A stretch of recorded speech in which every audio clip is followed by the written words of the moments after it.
operadores del 911, ¿qué llamada les asusta hasta el día de hoy? Trabajé en emergencias, mi amigo fue enviado para esta llamada. Yo no interactué con la persona, pero escuché la grabación del 911 después. Herida de bala a 20 o 30 minutos fuera de la ciudad. Resultó ser un tipo que recientemente había perdido a sus dos padres. Él no quería que su familia pasara por la misma pérdida, así que decidió asesinar a su familia para evitarles ese mismo sufrimiento. El padre asesinó a la mamá, a dos niños. La llamada provenía de la hija de 13 años. Le disparó en la cabeza, pero seguía viva y consciente. La llamada duró unos 30 minutos, pero el padre estaba en la misma habitación que ella y el resto de los miembros de la familia recientemente asesinados. Estaba sentada en su cama con una ala en la cabeza diciendo con la voz más monótona: me han disparado, mi familia está harta, mi papá tiene un arma. Ella sonaba tan en shock que no podía expresar ninguna emoción. Se podían escuchar largas pausas de silencio, mientras el operador trataba de hacerse una idea de la situación, y como la hija y el padre se miraban fijamente durante 5 minutos, sin nada más que su respiración sonando de fondo, y la hija respondiendo a las preguntas de los operadores. 30 minutos después, se puede escuchar el sonido de las sirenas en el fondo y el padre sale de la habitación seguido de un disparo. El padre se disparó a sí mismo justo cuando llegamos. Terminó viviendo, pero había perdido a todos los miembros de su familia esa semana. No sé qué pasó después de todo eso. Esa llamada es la razón por la que nunca más quise buscar grabaciones. Mi amigo fue un campeón absoluto por cómo lo manejó, pero nunca quiso volver a escucharlo.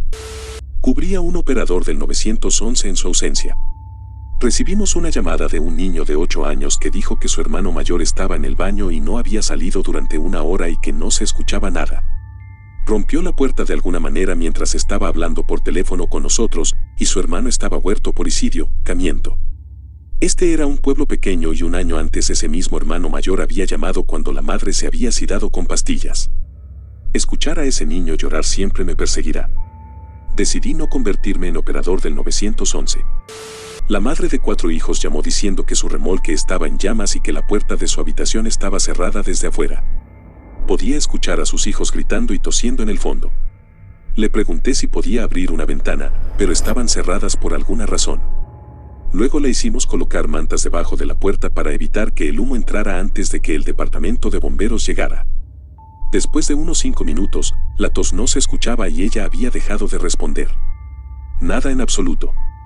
Luego, el departamento de bomberos entra a la línea diciendo que el dueño de la casa había salido y que supuestamente no había nadie más adentro. Insistimos en que estábamos hablando por teléfono con gente adentro, pero nos aseguraron que no había nadie. Finalmente sacaron a la gente, a la madre y 2 de los niños huyeron.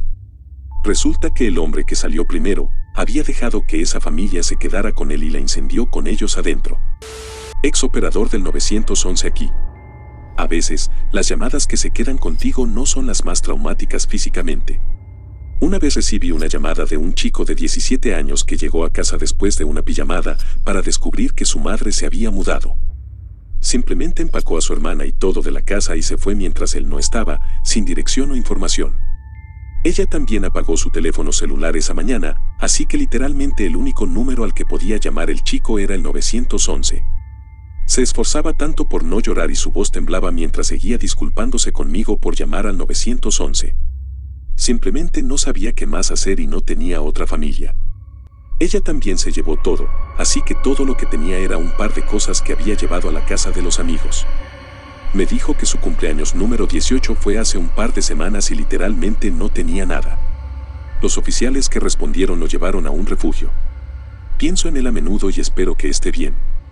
Incluso si fuera un niño que se metió en problemas o tuvo problemas de comportamiento, no puedo imaginar volver a casa para descubrir que tu madre te ha abandonado. No una llamada específica, sino llamadas de suicidio donde la persona que llama no tiene interés en buscar ayuda, sino que solo quiere que la policía los encuentre antes de que lo haga su familia. Saber que es probable que seas la última persona en hablar con alguien y que no hay nada que puedas hacer para ayudar es bastante difícil. Un miembro de la familia trabajaba como despachador de policía.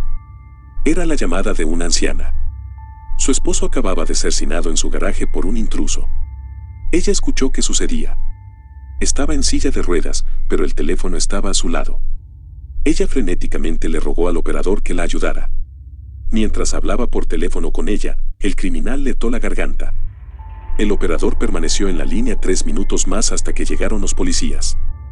Podía escuchar los sonidos del ataque, sus jadeos y gorgoteos. Él seguía diciéndole que la ayuda estaba llegando y que aguantara. Sorprendentemente, ella sobrevivió. El criminal fue capturado más tarde. Un joven de 17 años que solo quería la emoción de asesinar a alguien y lo escogió al azar. Ahora está en el corredor de la muerte. Operadores del 911, ¿cuál ha sido su llamada más espeluznante? Una historia que se quedó conmigo fue de un hombre que llamó. Era el aniversario de que su hijo adulto se hubiera ahorcado. Ahora había llegado a casa y descubrió que su esposa había hecho lo mismo. Esa fecha siempre va a ser un día oscuro para él. Le pregunté esto a una amiga, ella trabajó en emergencias más de 20 años y es una mujer muy dulce. Me dijo que esa vez un vecino los llamó para decirles que el edificio de apartamentos estaba en llamas y que todavía había niños durmiendo en el apartamento vecino, pero no querían molestarse en revisar la puerta o despertarlos, para no molestar a los padres, que estaban en el trabajo. Los 6 niños y 2 perros murieron ese día. Ella expresó cómo las personas realmente no están dispuestas a ayudar a alguien necesitado y eso le rompe el alma cada vez.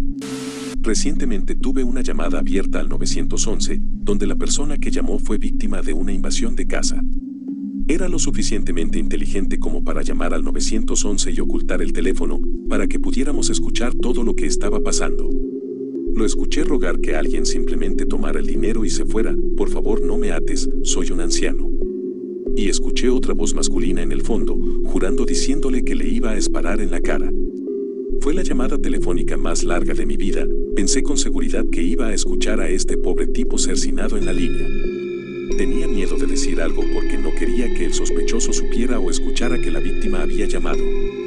Afortunadamente, nuestros oficiales llegaron bastante rápido, rodearon el edificio y atraparon al tipo tratando de salir por una ventana trasera.